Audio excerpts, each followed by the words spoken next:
We got folks from across New York and Pennsylvania joining us and people watching throughout the country. It's time to go bowling, ladies and gentlemen. It's time for the ECAC Bowl selection show here on In the Huddle. And let's go and let's do it here. JB, how you feeling on this show? I'm excited. I mean, this has been a great 22 season. The matchups that we have to announce today are going to be spectacular ones. Maybe some of the first time in history that these teams have gotten a chance to line up against each other. Every team has at least, a very solid record in conference and outside. So I think it's going to be a great slate of games. I'm really excited to get going here. Let's do it.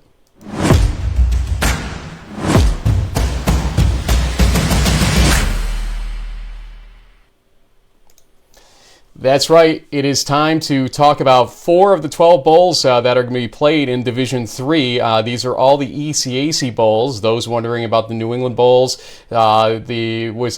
Centennial Mac bowls? Centennial. Yeah, yep. And the Neptune Bowl, the Cousins Subs Bowl, the Isthmus Bowl. All those, you'll have to watch elsewhere or watch our Tuesday or Wednesday show this week. We'll tell you a little bit more about those things. But we are here to talk about the ECACs. And for, what is this, our fourth go-around on this? Actually, I think I know somebody that can tell us about how many go-arounds we've had with this. Coming to us live from Grove City, a little a memento he gave me from the game that we covered a few weeks back. Coach DiDonato and his crew are joining us here. And guys, good to see you. And how are we feeling there in Grove City today, guys? We're excited to be back on with you and hopefully an opportunity to continue our season. Well, an opportunity indeed. You guys had a season that was obviously up and down, finishing with 3 losses, but some decent momentum in general for your team after those bumps and fits and starts. What did you guys learn, Coach, from your previous experiences in the ECACs that made you want to come back and do this one more time at least? Yeah, I mean, first off, even just with the selection show here and everything you guys do and the ECAC does, just makes a special experience. And anytime you get to put the pads on one more time, it's special. And we learn from those experiences. I mean, you can use that extra week of practice, that extra time just to continue to get better. And obviously when you get to play for something, it's special. So we're excited to be back in this position. Okay, guys, we're going to ask you to hold steady. We're going to be back hopefully with you soon to tell you what your bowl pairing is if you are in one. We will leave it at that for now, but just hold tight, and we will talk to you again in a little bit out there in Grove City. So we go from Grove City. Let's stay in Western Pennsylvania for a second here, and let's talk to our good friends in New Wilmington, Pennsylvania, specifically at Westminster, and there's Coach Benzel right there for us. Coach, how are you? We're lacking. What's up? There we go. We got the volume there. Sorry about that. We are doing well, sir, and hello to all the guys out there. Is Bar's Chili anywhere nearby? Because I'm hungry right now. Hey, guys. Good to see everybody. And all right. We'll wave back here to you so that we can see you. Coach, your team has had a season where I didn't know if I'd be sitting here today, even with a chance for an ECAC berth, and your guys pulled it together. What stands out in my head is that Westminster versus Case game a couple of weeks ago, where you basically survived with a missed field goal by Case to get to this point. How do you feel sitting there right now with the 3 losses, but a number of wins that will qualify you at least for a possibility here today? Yeah, I'm just super proud of our guys. We just kept fighting, had a lot of adversity this year. We found out a lot about our program. Trust our players, trust the process. We got a lot of good players here that were willing to step in when those injuries hit, and we never folded, never blinked. It wasn't easy, but here we are sitting here at 7-3, win 5 in a row, and we just want to play some more football.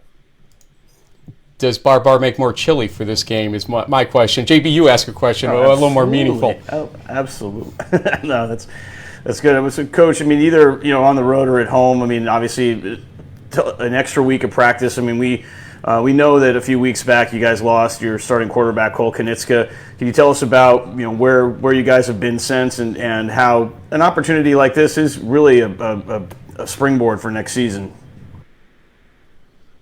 Yeah, I mean, in terms of the injuries, they are what they are. I mean, I think I've been doing this for 20 years. I've never seen anything like it. But just, again, credit to our players in terms of rebounding. The quarterback position, as you know, is such a huge leadership and kind of carries our mantle on offense. And so what we've discovered, though, is we've got not only 1, 2, but we might have 3 or 4 good quarterbacks. So it is a silver lining, and it was great to see these guys get a chance to compete, and I'm excited for them. Coach, we're going to tell you the same thing we told Grove City. Sit back, relax, enjoy the show here, and we'll see if you are on our screen at a later time in this show. Not too far in the future, obviously. We're going to get to those picks very soon. But we do want to welcome in one other person here that we have joining us, or a person and his players, I'm sure, are not too far away. And coming from to us from Rensselaer. Hey, look at that. Look at this crew out there. Hello, RPI. Good to see everybody over there in Troy. I should have probably come here myself. And Awesome. Coach, how are we doing over there? We excited? Coach, how are we doing over there? Oh, we're doing great. We're doing great. We're excited for the show. Excited for the opportunity. I think this is when I'm supposed to break out this visor for a moment like this, especially after you kicked my team's butt this past week in the Dutchman Shoes game.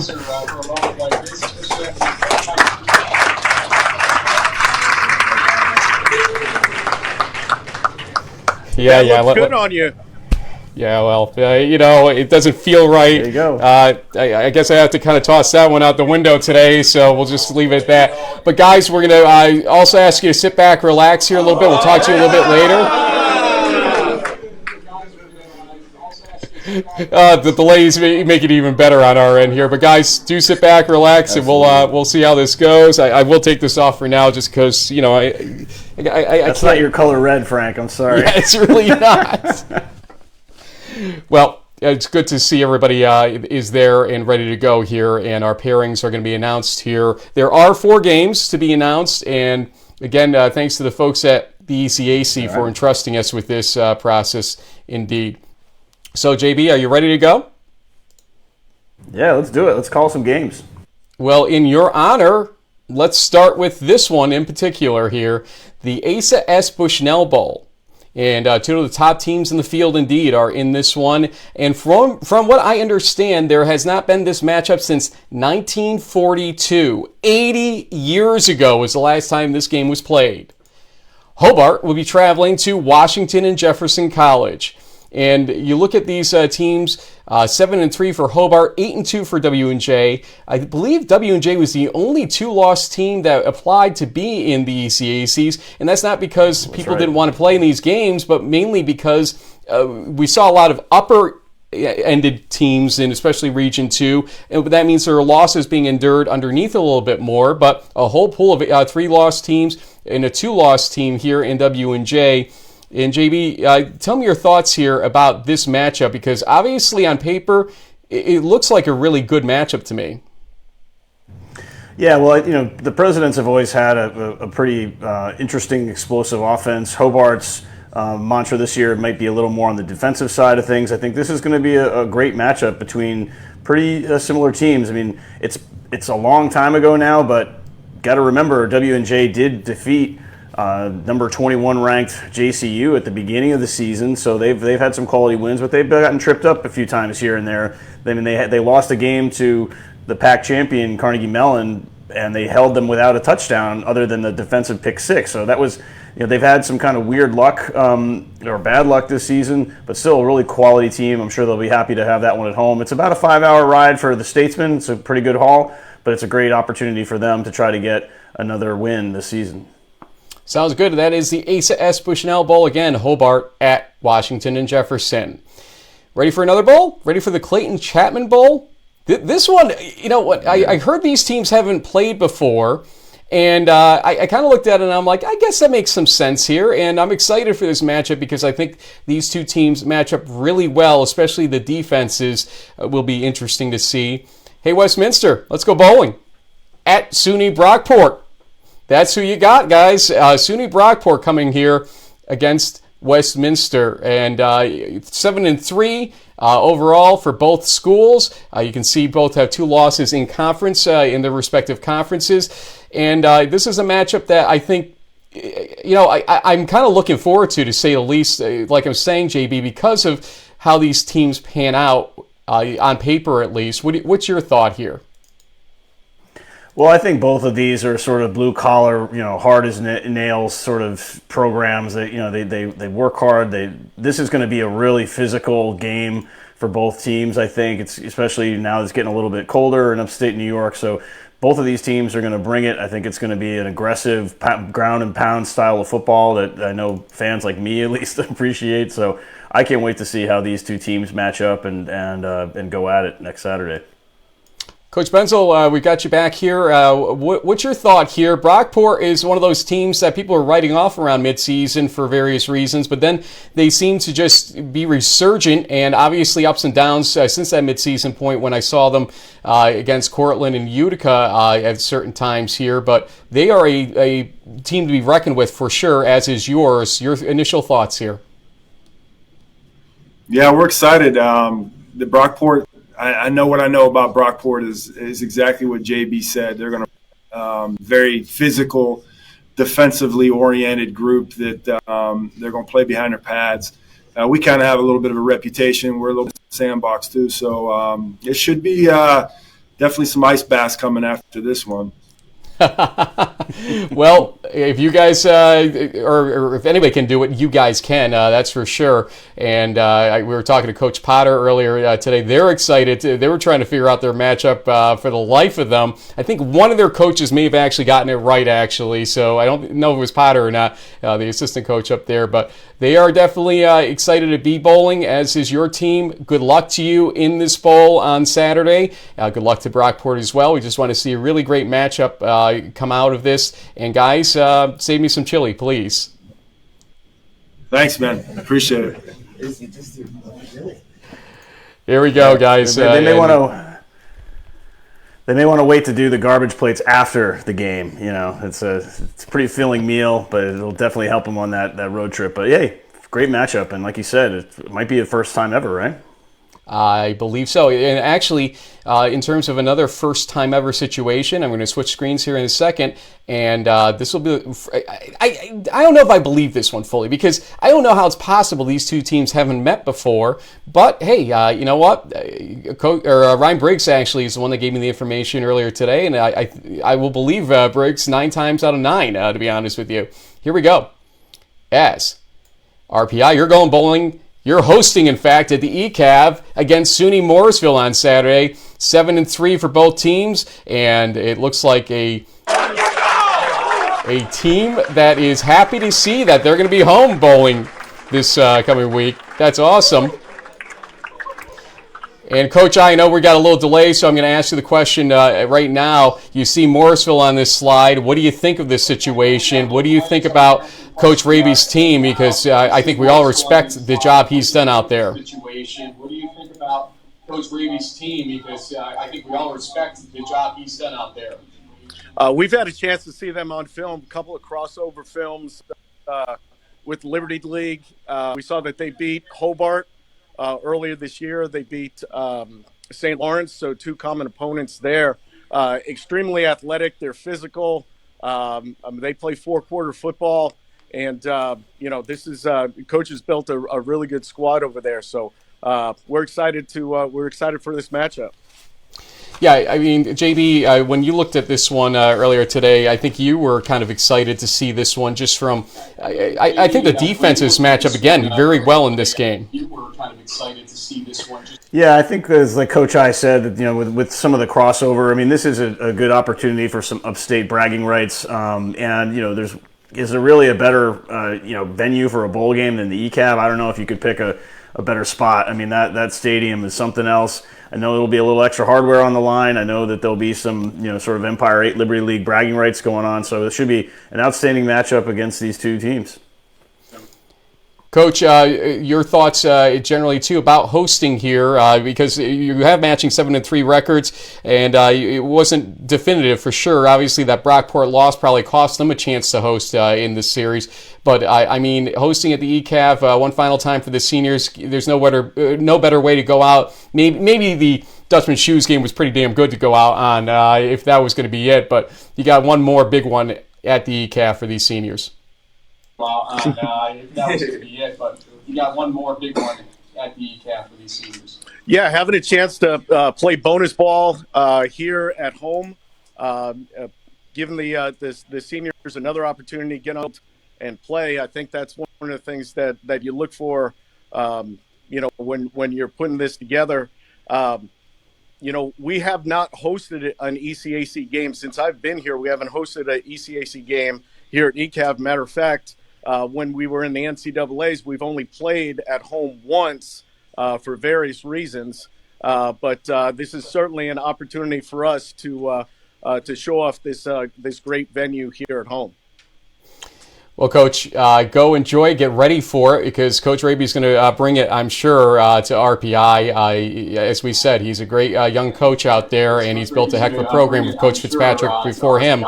So good luck with everything there. Guys, good luck. This will be a tough one. Don't take anything for granted in this Division III season, that's for sure. We've seen it across the country, and we will see you soon. Granted, in this Division III season, that's for sure. We've seen it across the country, and we will see you soon. Granted, in this Division III season, that's for sure. We'll see you. There we go. And again, Scotty Whitelaw Bowl, for those that just tuning in, it's Morrisville State at RPI, and one that we will be, I think, enjoying definitely out there, those that get to attend it or watch it live. JB, that's bowl number 3. We have one bowl left. It's the James Lina Bowl. And, fourth time's a charm. Is that what they say? Grove City, you're back at the James Lina Bowl. And they're going to be hosting FDU Florham in this situation. And it's... wow. That's what it is.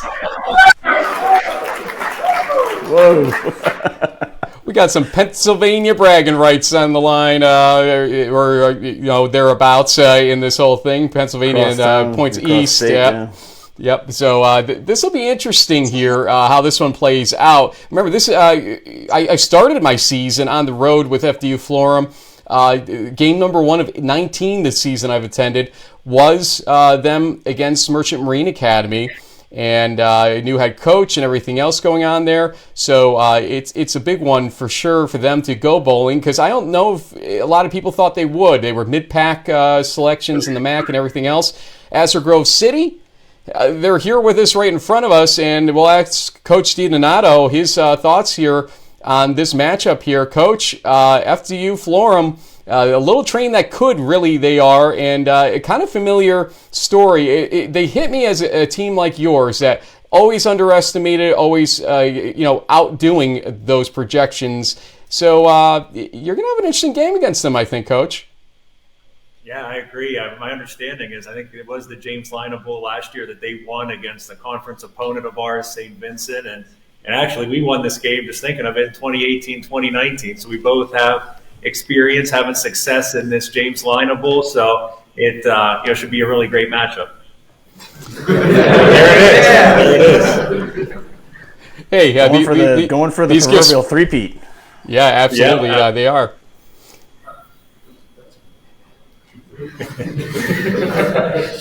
So, Coach, your team definitely with some youth in certain areas and some experience, and it's got to be great, though, to have this senior class in particular go out with one more bowl game here, because I know they were part of that brick-by-brick mentality that got things initially started for some of them based on the COVID year, those that came back for the 5th year, essentially. Tell me about the senior class and what this does mean to them, or if you want to elect somebody to say it out there that's with you, feel free to. But what does it mean for this group to have this ending? Yeah, no, it's special. We honored them the other night, and 4 of our guys using their 5th year, we had them stand. They won more games in a Grove City College football uniform than anyone who's ever played here. And as a group, the last 4 fall seasons have been our best 4-year run. So it's just been a special group that has meant so much to this place, and we're excited to get to go out one more time with them. JB, give me your quick analysis here from what you can tell on this game. Again, it is the Lion Bowl. Yeah, well, I think this is a game where both teams like to try to do some complementary football. Both can pass the ball deep if you're not ready for it on defense. So there could be some big plays that decide the outcome. But I've seen on our live feed down here I think some Grove City parents already asking people what they want on the grill for the tailgate before the game. So I think they're excited to be home. And it should be a great environment. I know FDU Forum's going to bring it. It's their second year in a row making the postseason after never really have in program history. So they're gonna be excited, and I know Grove City will be too, to see if they can't win this same bowl title for the third time.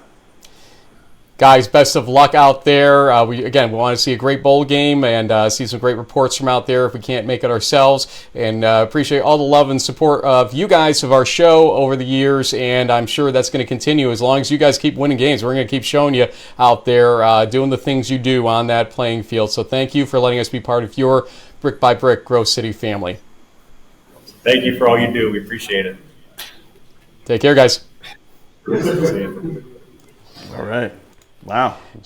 There you JB, go. that was a lot of fun, but for those just joining us, we're going to review the 4 bowls one more time with a little less excitement, pomp, and circumstance, et cetera here. So here we go. And once I go through all these, I'm not going to ask you to predict them per se, but, give just a quick thought, fleeting thought here for how things will play out here. By the way, I got to take you to task. If you look behind you, your Hobart I know this ball. banner. This ball is what normally holds that end of the flag up, and so when I took it down, I sort of sorry to my Statesman friends and fans. I didn't mean for that to happen, but I thought having the ball was a good prop. But now that I'm looking over my shoulder, I'm like, maybe I should have left it up there so the whole flag didn't fall off.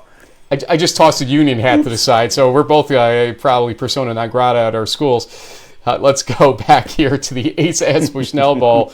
Hobart will be at Washington Jefferson. 7-3 Hobart, 8-2 W&J. The records would favor W&J, but like you said earlier, this plays out very well, I think. And you know what? I think W&J better learn about David Cruson, because Cruson has the experience in tough games and has begun to win some of those tough games. When I'm not present, obviously, I am banned from by the Cruson family to any Hobart game. Yeah, right. But your thoughts on this? Yeah, I mean, I think both teams tend to recruit and develop pretty athletic players. So this should be a really entertaining game, some back and forth. And ultimately, it may come down to a few turnovers, big plays here and there. I mean, we know Hobart's going to try to establish the run. W&J's quarterback and receivers have a good thing going. They'll test the Statesman secondary. It'll, like most football games, kind of come down to the trenches. Can anyone generate a pass rush? Can the O-line hold up, that type of thing? So I'm looking forward to it. It should be a really competitive game against whether in the NCAAs or not. I mean, these are still two of the top programs in Region 2. It should be a great matchup. Then it's the Clayton Chapman Bowl, Westminster at Brockport. Again, the season Westminster had, I had counted them out in the back of my head that they might not even be at this point. Brockport, we always thought they'd be probably qualifiers, at least for bowl consideration. But, the way they had to do it this season with quarterback injuries, et cetera, too, we mentioned Westminster's quarterback injuries, but Brockport had endured their share of injuries at that position as well. And so, this plays out interestingly. Like I said, I see a lot of defense forthcoming here. What's your view? Yeah, I mean, like I said, and it made me feel good. At least the coach Benzel agreed. I mean, this is going to be a hard-hitting, kind of old smash-mouth football type of game, especially now that the temperatures in upstate. I think there was snow for the first day today, so it's going to be a cold, probably windy day. So probably a lot of running going on, a lot of tackling. It's going to come down to some real basic fundamentals of football, but it's going to be a dogfight of sorts. These are both real tough programs, and they have a lot of pride. They're each going to really want to walk away with this championship trophy. So I'm expecting a really knockdown, drag out type of game. Clean, no penalties or any fooling around kind of stuff. But these guys are going to go after it. They would never commit penalties. These are upstanding young student athletes across our states here. Come on, JB. Then we have the Scotty Whitelaw Bowl, which is SUNY Morrisville. Speaking of, speaking of penalties that maybe should have been called, SUNY Morrisville at RPI. And I bring it up only for this reason, folks. You think about Morrisville and how they could have really cashed in the chips after what happened in that Utica game, and they didn't do so. They came back with a good vengeance in this whole thing and wanted to prove themselves as worthy of this type of discussion here. And Coach Raby, congratulations to you. It was a job well done by you and your team for sure. RPI, boy, if you saw the scores this year, you would have thought they were baseball scores sometimes because of how low they were. The defense is doing an outstanding job. And as Union can attest, the offense has found its pace as well here now. So they're going to be a little bit more balanced than what we're used to the first half of the season, I think, as we come to a close this season. Again, your thoughts? Well, I think it's great to see, RPI. I mean, they were one of the early adopters of these bowl games way back when, and I really think the reason why Coach I was able to build his program into, kind of back-to-back Elite Eight championship runs was because of all the ECAC bowl games they did in the early stages of his time there. That extra week of practice adds up. The extra experience of either going on the road to play a tough team or being at home, that kind of thing. So for all these other schools, I mean, RPI is the perfect sort of poster. I mean, yeah, if you don't make the field of 32, this is still a great opportunity. And it's something that can elevate your program down the road. And so I'm happy for them that they get a home game. Like I said, the ECAB is such a great facility. It's going to look like a bowl game should in certain respects. So I'm excited for both squads, and it should be, like I said, it's a little bit of the old Empire 8 Liberty League, upstate New York bragging rights on the line. So let's see how it goes. We have a New York Bowl after all, even though they've kind of canceled those bowls. That series. That's there you true. go. For the briefly lived, we did a couple shows with that too. We did indeed. And now the final bowl, we'll again recap here, is the James Lina Bowl, FDU Florham at 6-4, at Grove City 7-3. Throw the records out in this game, though, JB, because that's for sure a Fairleigh Dickinson team that's happy to be here, but not content with just being here, and they're going to compete pretty darn hard in this game. Your thoughts? Well, yeah, like I said, I mean, it'll be interesting because both of these teams like to throw the ball. I don't know how well you can throw the ball in Western Pennsylvania in the third week of November, but I do feel like there's going to be some big play opportunities here. Both of these teams are opportunistic, and it should be a great matchup. So for those that are looking for some housekeeping, let's get a few things straight here. The kickoff times will be announced by the home teams throughout the next day or so, but the games will be played on Saturday during the day in most cases. So stay tuned to to the host's website or on the ECAC's as well, and they'll have that information for you. For our show, we are going to be having our interviews from Saturday from the two late games, or the two Saturday games, I should say, coming up later today. We'll be doing Crunch Time, a new version of it called Crunch Time Express special, for Week 11 games, but also talking about looking back and looking forward here in this season a little bit. So you'll want to still join us for that. Even if you're not in the NCAA playoffs, you'll want to hear what we have to say about a lot of things, I think. And then on Friday, our live show with a couple guests to preview the playoff games on Saturday. And Saturday, we'll be joining D3Football.com for the Bracket Blitz show, which is the whip around for the playoff games. But we will be watching the scores for the ECAC bowl games in the background and update them as we can throughout that show. Final thoughts here and the closing moments here, JB. I think, again, we've got to thank Dylan Clark and Dan Coonan and company over at the ECAC for letting us do that. But beyond that, you take it away. Well, yeah, I mean, kind of going back to what we spoke with, the committee chair, we were surprised that Utica got in. Ultimately, them getting into the tournament as a Pool C bid and Salisbury punching their ticket. Mount Union, luckily, kind of catching a break there at the end, made that some of these Pool C things happen. And so it opened up a couple of opportunities for some really, I mean, when you look at all the teams that filed, Frank, there was lots of I mean, most of them had 7-3 or 8-2 type of records.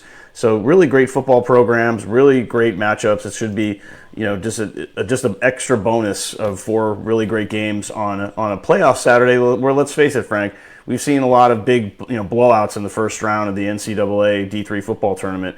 So if you want to see some more competitive football, maybe you want to check out these ECAC games in between. When we're sort of doing our thing with Pat and company with the whip around.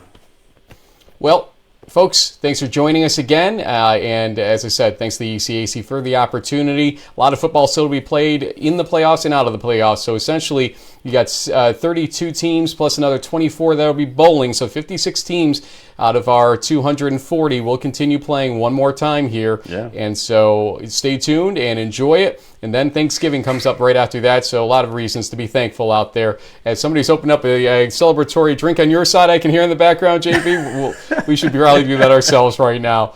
Congratulations to those going bowling. For those that aren't, hey, come back next year and get there. You can do it. These teams didn't think they could, some of them, a few years ago, and now they are right here on our show or even in the playoffs. Keep it up. We'll see you soon.